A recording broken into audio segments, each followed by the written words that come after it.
Welcome to the tea table. I am so happy you've joined me today. And it is another special day. We are going to celebrate May Day.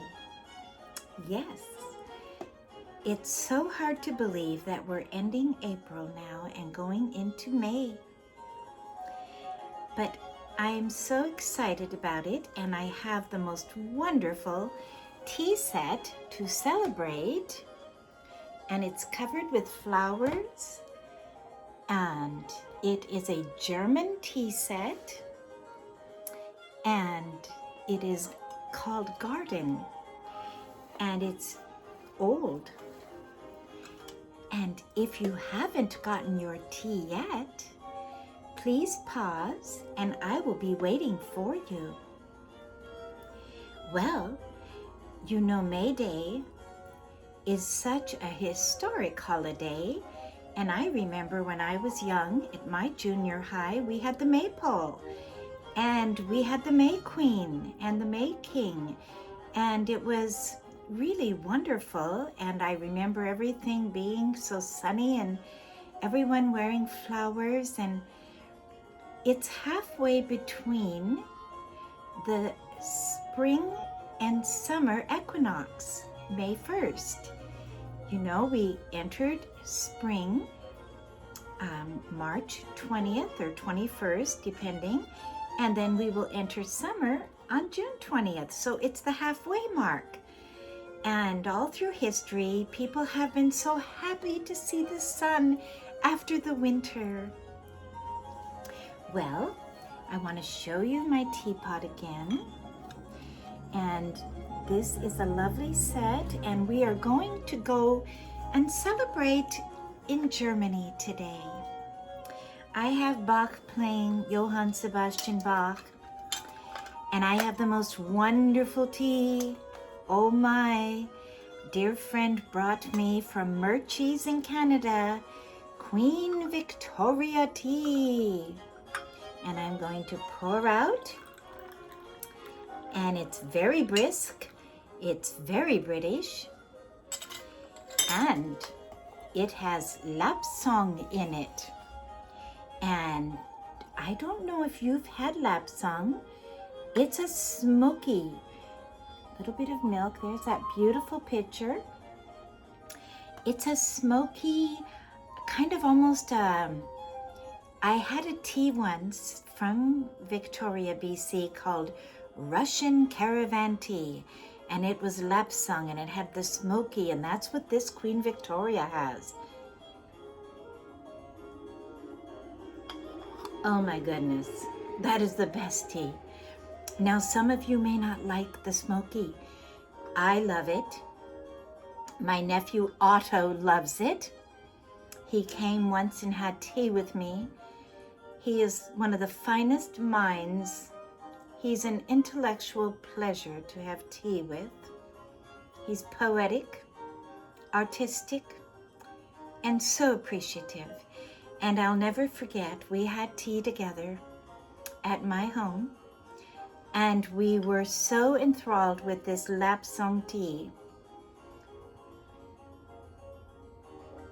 Queen Victoria tea. Well, I want to show you what actually I put on the tea cart, because this is leaf tea. And so when I pour out, actually, I need to use my strainer and pour like this to catch the leaves. So most of them had gone sort of to the bottom of the pot, which happens when it sits for a while. But it's always good to have this little strainer when you have loose leaf tea, and then a little cradle to catch it in. See? This is a stainless steel and a pewter combined. Well, I chose a special treat that I baked. And this is homemade. And it's a banana healthy with oat bread with walnuts. And these tongs are Norwegian. And in Norway and in Europe, well, often when you go to a home, they're very formal and they will serve you the little cake just like that. Isn't that nice? And so we're using those today, see? It makes it so nice. You're not touching it with your fingers. Just a small silver plate, little tongs. And I put the bread on the same plate as the china, and then I just put it on a little silver pedestal, just for you. And then I have a special napkin that a friend just gave me from Holland. And it's got the Dutch scene on it. Isn't that sweet? The windmill and the boat. And then this is a piece of the china that I would use to put on the plate the little treat, whatever the treat is. So that's going to sit right here. Now I said we're going to Germany, and there's a reason for that. Dear friend of mine is moving, and she had traveled all over the world. She's moving to be closer to her children, and so she has to can't take everything with her. And her husband was a wonderful piano instructor for many years, and they lived all over the world. And this beautiful music stand is made in Germany, and I put the Bach cello suites on it. It has to have something worthy, but I want to show you this stand. Do you see it has candles? This is an old world carved, beautiful, special wood from a small town in Germany that makes these music stands. And it's just so special. I thought I have to share this with it. My husband said, you need to have that on the tea table. And he plays string bass, so he's probably going to use this. It's the perfect height for him and for me when I sing or play violin. But isn't that lovely? And I've always wanted with the candles. That's really old world. Well, then she gave me something even more special, and this is Bach. And I'm going to pull him forward to show you. Oh boy, oh my. He is really heavy. This is not plaster. This is alabaster. He's made out of alabaster, and he's from Italy, and he's hand carved, and he's signatured on the back, Grimaldi, and this is all solid alabaster. It is so heavy. I probably should not have tried to pick him up, because I gotta get him back here. There he goes. And that's the most beautiful Bach I've ever seen. So I thought, I'm sharing him with you, my tea table people, because you are so important to me, and I want to give you the best. And you know, we've talked a lot about Johann Sebastian Bach. He is the apex of all classical music. Everyone recognizes him as that. And you know, you could sit at a desk and start copying his music, and it would take you between 70 and 80 years to copy all his music. That's what they say. It is just so much music. He was so prolific, and much of his music has never been found. But when he composed, he sat at a desk. And you know, he did not have the piano forte. Like you've heard in the old movies, they'll say, oh, she will play the piano forte. Well, that was the name of the piano we know today, because it has the ability. Piano in Italian means soft and a normal tone, and forte means loud. So the piano gave an opportunity to have loud and soft, very dramatic. When Bach was writing his music, they did not have a piano. This is in the 1700s. He had a harpsichord, which was one tone, did not have the loud soft.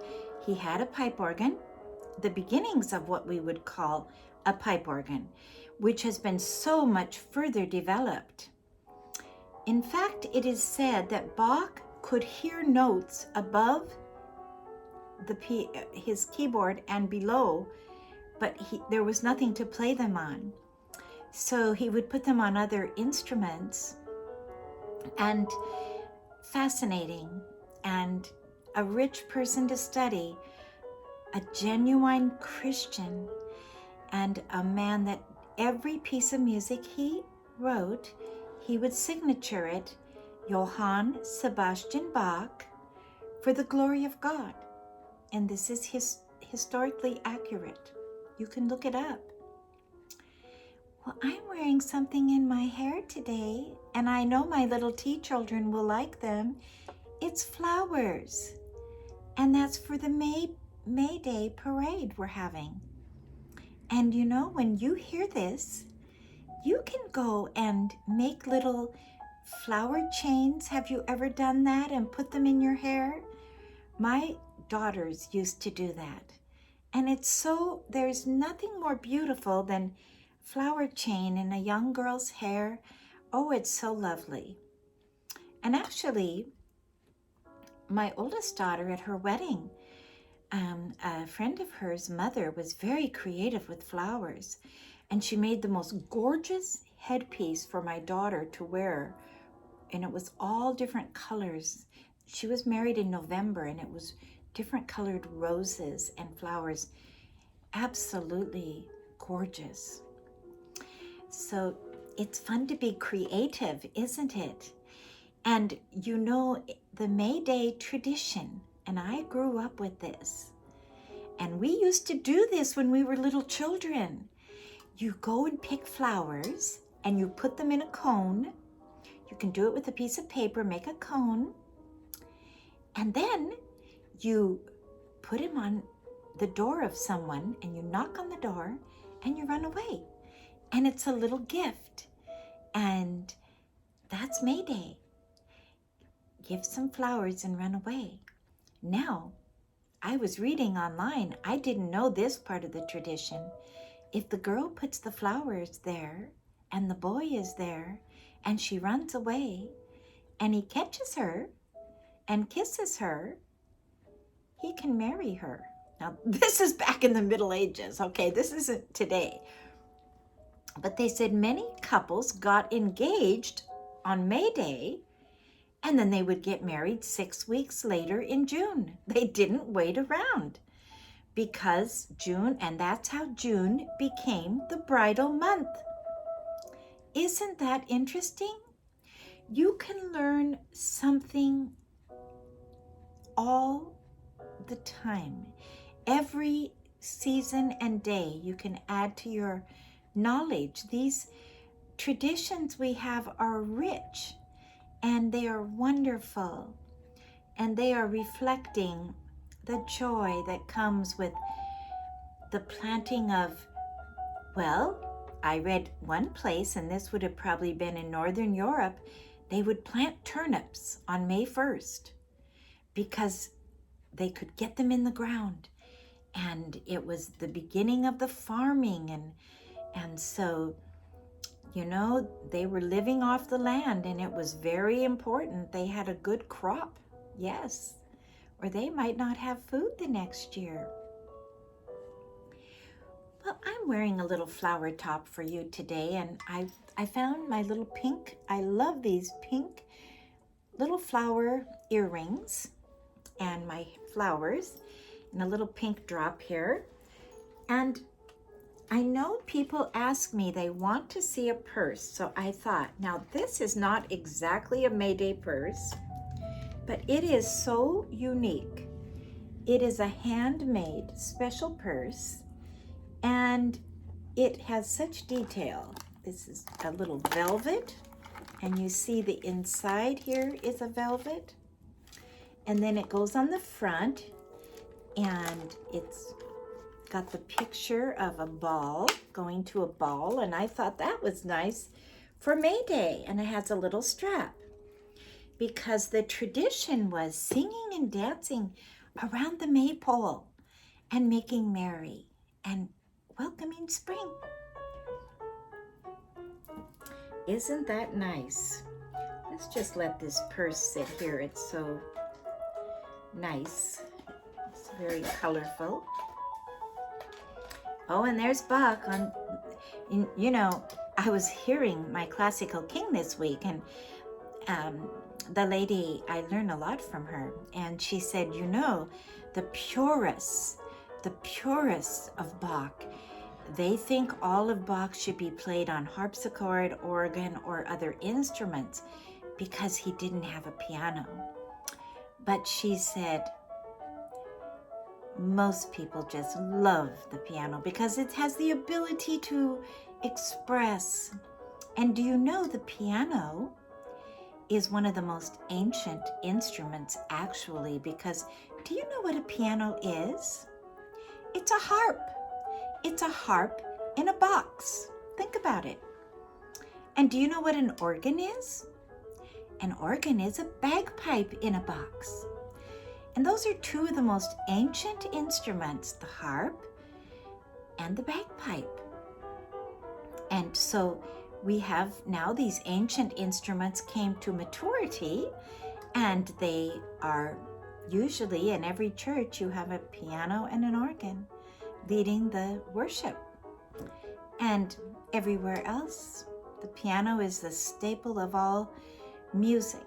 And you can learn theory so wonderfully because you see it on piano.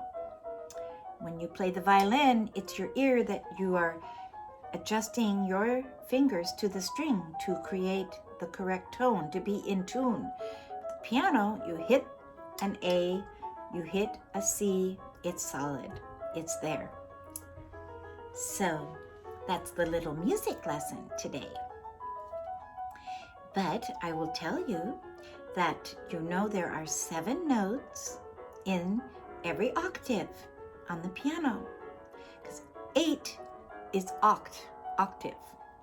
So it repeats every 8th note. And did you know that there are 7 colors in the rainbow? And did you know that those colors actually correspond to the notes of the piano and the tonality? Scientifically, it has been proven through the laser. Very interesting. Everything comes together. And I was watching my sunrise today, and I thought, how wonderful. God is so good to us. The sun comes up, the sun goes down. And the moon comes up, and the moon goes down. The stars come out, and they shine. The birds sing in the morning. No one tells them to. And I hear the waves splash. So many tones in nature.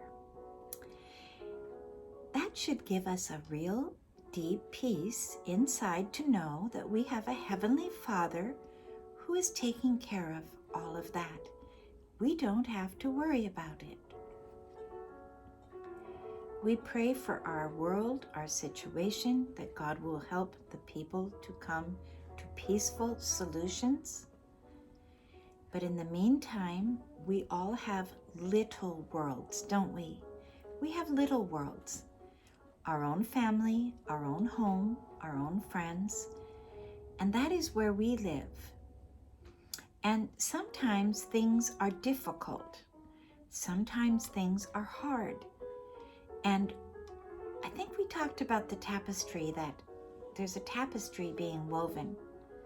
And we don't see the front of it. We only see the back. And sometimes we see all the loose threads, and it just looks discouraging. But faith, what faith is keeping our eyes on the expectation and visually seeing in our hearts the front of the tapestry, the beauty. There is beauty, there is goodness, there is grace. And every time you make a bed, or you clean up a mess, or you cook a meal for someone, you send a card, you mow your lawn, even give something to the poor, do you know that you are actually worshiping? Because God said worship is our whole life. It's how we live. It's everything has meaning, value, and worth. Don't underestimate when you are kind to someone, when it's not easy. That's when you really build a jewel in your heart. A real beautiful jewel that will come through and will be strong when others need strength. I started these tea talks months ago by saying my favorite verse is, don't be overcome by evil, but overcome evil with good. That's Romans 12. That's God's plan. So take those words today, take your cup of tea, enjoy it, and share it with someone else if you can. And take a pause and relax and thank God for all the good things you see. And the rest will be history. Thank you so much for joining me today. You are very special to me. You are very special to God. He created you in His image for His purpose. You have a destiny. You have something special to do in this world. Find it and do it. And if something really bothers you and you think, wow, why is this happening? And other people don't notice it, that's your calling. You noticed it, so do something about it. That's how things happen. Okay, and don't forget, if there's too many weeds in the garden, plant more flowers. Give good words. Have kind thoughts. And love your neighbor as yourself. Thank you so much for joining me. God bless you and have a fabulous week. Create. Do what you really want to do from the heart, and the rest will be history.